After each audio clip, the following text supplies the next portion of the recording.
I used to believe that love, once found, was an anchor, something steady, unshakable, and eternal. For 6 years, I had that anchor in Daniel. He was my partner, my safe harbor, the man I trusted more than anyone else. Together, we had built a home, created routines, and made promises we both thought were unbreakable. Yet, even anchors loosen, and sometimes the tides bring unexpected storms. Mine arrived in the form of my best friend, Adrian. Adrian had been in my life long before Daniel.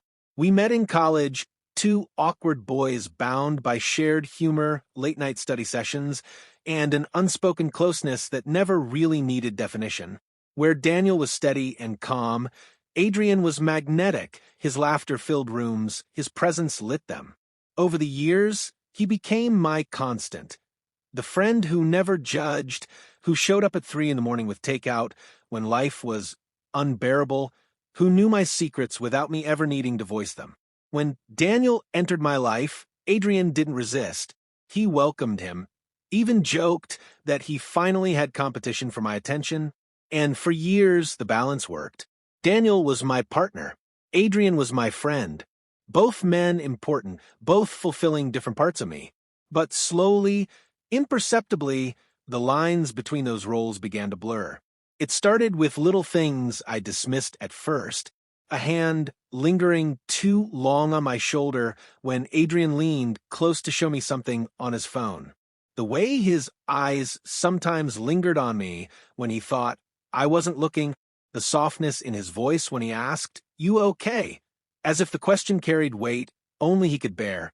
Each moment was harmless on its own, but together they built a tension I didn't know how to address. Daniel, meanwhile, had grown distant. His work consumed him, and though his love was steady, it was quieter than before. Less spontaneous, more routine. I told myself it was natural that long-term relationships settle into comfort. Yet some part of me missed the spark, the intensity, the feeling of being wanted in ways that were obvious and undeniable. And when those feelings stirred in Adrian's presence, I buried them under layers of loyalty. But desire has a way of seeping through the cracks. One evening, Adrian and I were alone on my balcony. The city stretched out beneath us in golden twilight. Daniel was working late again. Adrian handed me a beer, his arm brushing against mine as he leaned on the railing. The air between us felt charged, though neither of us spoke of it. Instead, we reminisced about college pranks, about the trips we never took, about how life had changed. "I miss this," Adrian said suddenly, his voice lower than usual. "What do you mean?" I asked, forcing a casual tone. "You. Us. Before everything got complicated." His eyes caught mine then, holding them in a way that made my chest tighten. I laughed it off, a nervous, hollow sound. "Complicated? We're just older now. Life's busier." "Maybe," he said, though his gaze didn't waver. "But sometimes I wonder if we left things unsaid." The words hung in the air, heavy and dangerous. My heart raced, and for a moment I wanted to ask what he meant, but I didn't. I took another sip of my drink, pretending his statement hadn't shaken me. That night, lying beside Daniel in our bed, I found myself replaying Adrian's words. Unsayable things. I thought about his hand on mine, about the way his laughter always seemed to find the cracks in my armor. Guilt washed over me even for entertaining the thought, yet I couldn't deny it anymore. Part of me longed for Adrian in ways I had never admitted, not to Daniel, not even to myself. I told myself it was harmless, just a flicker of fantasy born from nostalgia and unmet needs. But deep down I knew better. I could feel the shift, as if we were standing on the edge of something neither of us could take back once we crossed. And the truth, the one I tried hardest to ignore, was that a part of me wanted to cross it. The night it happened wasn't planned. That's what I keep telling myself, though part of me wonders if I had been waiting for it all along. Daniel was away on a business trip, the kind that stretched into days of silence, broken only by quick texts and tired goodnight calls. The apartment felt too large, too empty, and I filled the space with noise, music, television, anything to drown out the loneliness. Adrian noticed. He always did. "Come over." He said when I mentioned how quiet everything felt. We'll watch something stupid, order food like old times. It should have been harmless. Just another evening with my best friend. Yet when I opened the door and saw him standing there, hair damp from the rain, a mischievous grin on his face, holding a six-pack under one arm, I felt that familiar tightening in my chest. The kind of reaction I had no right to feel. We settled into the couch, pizza boxes spread across the coffee table, a mindless action movie playing in the background. We laughed, teased each other, slipped into the easy rhythm we had always shared. But beneath the laughter was a current, something stronger than words, something both of us tried not to name. At some point, the conversation drifted away from the screen and toward us. Remember that trip we almost took to Spain? Adrian asked, a slice of pizza half forgotten in his hand. I smiled faintly. Yeah, we planned it for months, and then you bailed because of that internship. Biggest mistake I ever made, he said, his tone quieter now, stripped of its usual humor. His eyes flicked toward me, then away. I keep thinking about all the things I should have done differently. Something in his voice made my stomach twist.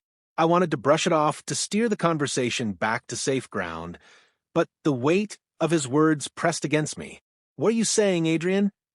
I asked, my own voice softer than I intended. He set the pizza down and leaned back, his eyes fixed on the ceiling as if searching for courage there. I'm saying, I've always wanted more. More than just this. The room felt suddenly smaller, the air heavier. I could hear the rain outside, the low hum of the refrigerator, the sound of my own heart pounding in my chest. Adrian, I began, but the rest of the words stuck in my throat. Because the truth was, I understood exactly what he meant, and I was terrified of admitting that I wanted it too. He turned his head then, his eyes meeting mine with a rawness I had never seen before. You feel it too. Don't tell me you don't. I should have denied it. I should have laughed, called him dramatic, reminded him that I had Daniel, that we both knew better. But instead I froze. My silence was its own confession. Adrian shifted closer, his knee brushing against mine. The touch sent a jolt through me, electric, undeniable. He reached out, hesitating for just a second before his hand covered mine. Tell me to stop, he whispered. I didn't. The distance between us collapsed. His lips touched mine, tentative at first, then more certain as I failed to pull away. Every nerve in my body screamed with contradiction, loyalty, and desire, guilt and hunger tangled in a knot I couldn't untangle. The kiss deepened, and with it came a flood of everything we had buried over the years, the glances, the late-night talks, the unspoken questions. For a moment, the world narrowed to just us, the weight of Daniel, of morality, of consequences shoved into the shadows. When we finally pulled apart, breathless and shaken, reality came crashing back. This is wrong, I whispered, though my hand still clung to his. I know, Adrian said, his eyes searching mine, but it doesn't feel wrong. Not when I'm with you. I wanted to argue, to tell him we had crossed a line we could never uncross. Yet, even as guilt gnawed at me, I leaned forward again, closing the gap that neither of us seemed able or willing to keep. That night, we crossed the boundary that had held us back for years. And though my heart throbbed with guilt, my body betrayed me with longing. When dawn crept through the blinds, the weight of what we had done settled over me like a stone. I should have felt only shame. Instead, I felt something far more dangerous, the aching desire to do it again. Morning light has a cruel way of exposing truths the night tried to hide. When I woke beside Adrian, tangled in sheets that still carried his warmth, the weight of what we had done pressed down on me with suffocating force. His arm was draped over me, protective and tender, as though nothing about our closeness was forbidden. But to me, it was both sanctuary and betrayal. I slipped out of bed, quietly, pacing the living room while Adrian stirred awake. My phone buzzed on the counter, Daniel's name glowing on the screen. A simple text, "Good morning, love." Just 3 words, steady and familiar, and yet they sliced me open. I couldn't bring myself to reply. Adrian emerged minutes later, hair tousled, a hesitant smile on his lips. He looked at me as if last night had finally freed him from years of restraint. "Are you okay?" he asked gently. "No," I admitted, my voice raw. "I'm not okay. We crossed a line, Adrian. A line we can't uncross." His expression faltered, but only for a moment. Then he stepped closer. "You think I regret it? Because I don't. I've loved you for years.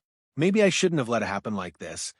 But I can't be sorry for finally showing you how I feel." His words hit me like a storm. Part of me wanted to collapse into him, to confess that I felt the same. But the other part, the loyal, frightened part, clung desperately to Daniel, to the life we had built. My silence betrayed me again. Days passed in a haze of secrecy. Daniel returned, tired but affectionate, unaware of the cracks spreading beneath the surface of our life together. I tried to act normal, kisses in the kitchen, laughter over dinner, small touches meant to reassure him. But I knew I was failing. Guilt colored everything I did. And worse, Adrian lingered in the background, his presence magnetic, his texts charged with unsaid longing. One evening, Daniel confronted me. "You've been different," he said, his eyes narrowing as he studied me. "Distant. Is something going on?" Panic surged through me. I forced a smile, shaking my head too quickly. "No, just stress. Work. You know how it is." But his gaze lingered, suspicious, and my chest burned with the weight of my lie. Adrian, on the other hand, refused to stay quiet. A week after Daniel's return, he showed up unannounced. Daniel wasn't home, and the moment Adrian stepped inside, I felt the familiar pull. "You can't keep pretending nothing happened," he said, his voice low but firm. "You feel this too, don't you?" I closed my eyes, torn between everything I wanted and everything I stood to lose. "I can't, Adrian. I can't destroy what I have with Daniel. And what about what we have?" His words were sharp, desperate. "What about the years of holding back, of pretending? Don't tell me last night meant nothing." I opened my mouth to answer, but before I could, the sound of keys rattled at the front door froze us both. Daniel stepped inside, his eyes flicking from me to Adrian. Silence thick in the air. "What's going on?" Daniel asked slowly, suspicion flashing across his face. Neither of us spoke. That silence was its own confession. Daniel's gaze hardened, his voice breaking as he whispered, "It's him, isn't it?" In that moment, everything shattered. The trust we'd built, the future we'd imagined. I wanted to reach for him, to explain, to apologize, but the words refused to form. Adrian stood frozen, too, guilt shadowing his features, but unwilling to deny what we both knew was true. Daniel left without another word, the door slamming like a final judgment. The apartment felt cavernous after he was gone. Adrian moved closer, his hand brushing mine, but I pulled away. "I don't know if I can forgive myself," I said quietly, staring at the door Daniel had just walked through. Adrian's voice trembled. "But do you want me?" The question hung between us, raw and unforgiving. I didn't answer, because the truth was too complicated, too cruel. I wanted both, and in wanting both, I had already lost everything. As the night deepened, I realized there were no anchors anymore, only wreckage, and I was the one who had torn it all apart. The silence that followed Daniel's departure was unlike any silence I had ever known. It wasn't the quiet of an empty apartment or the stillness after midnight. It was the silence of something broken, something that could not be repaired with words or gestures. Every corner of our home seemed to carry the weight of his absence. His coffee mug left on the counter, his jacket hanging by the door, his scent lingering on the sheets. Each reminder cut into me like glass. Adrian stayed that night, pacing restlessly as if his movement could undo what had happened. "He'll come back," Adrian said more to himself than to me. "He just needs time." But I knew better. I had seen the look in Daniel's eyes, betrayal so sharp it left no room for healing. A fracture like that didn't close. It widened. The days blurred into weeks. Daniel moved his things out, quietly, without confrontation, without offering me the mercy of closure. He left a short note on the kitchen table. "I loved you. I trusted you. I can't do this anymore." No accusations, no pleas, just finality. I read it over and over, my chest hollowing with every repetition. I had wanted to believe love could survive mistakes, but what Adrian and I had done was not a mistake to Daniel. It was a choice that destroyed the life we had built. Adrian tried to fill the void. He called, he came over, he confessed again and again how much he loved me, how he had always loved me. At first, I let him. I told myself that if Daniel was gone, then maybe Adrian could be the one to make the pieces fit again. But love born in betrayal carries its own poison. When I looked at Adrian, I didn't just see the man who had been my best friend, the man who had made me laugh when no one else could. I saw the secret we had shared in the dark, the kiss that had unraveled everything. I saw the night that had cost me the man I thought I would spend forever with. One evening, weeks after Daniel's departure, Adrian invited me to dinner at his place. He cooked, dimmed the lights, tried to create an intimacy that felt natural. But as we sat across from each other, candles flickering between us, all I could feel was the ache of what we had lost. "You're not here with me," Adrian said finally, his fork clattering onto his plate. "I'm trying," I whispered. "Trying isn't enough," he shot back, frustration edging his voice. "I've loved you for years, and I thought," his voice cracked softer now, "I thought this meant something to you." "It does," I said quickly. "It does, Adrian. But it also destroyed everything I had with Daniel, and I don't know how to live with that." His face hardened, not with anger but with hurt. "So, I'll always be the mistake then? The thing you regret?" I wanted to tell him no, that he wasn't a mistake, that what we shared was real, undeniable. But the words stuck in my throat, because part of me knew the truth. It was a mistake, even if it was wrapped in longing. That night, I left Adrian's apartment without looking back. The weeks that followed were quiet, marked by long walks alone, unanswered texts from Adrian, and the slow realization that I was now untethered. Daniel was gone. Adrian was slipping away, too. And I was left with myself, my choices, my guilt, my hollow chest. Some nights, I replay it all in my head. If I had said no, if I had stopped the kiss, if I had chosen loyalty over desire, would Daniel still be here? Would Adrian still be my friend? Or was this always the path we were destined to take? I don't have the answers. What I do have is the echo of Daniel's voice, the feel of Adrian's lips, the memory of a night that shattered the life I thought was mine. Love, I've learned, isn't always enough. And sometimes when lines are crossed, there is no going back, only forward carrying the wreckage with you.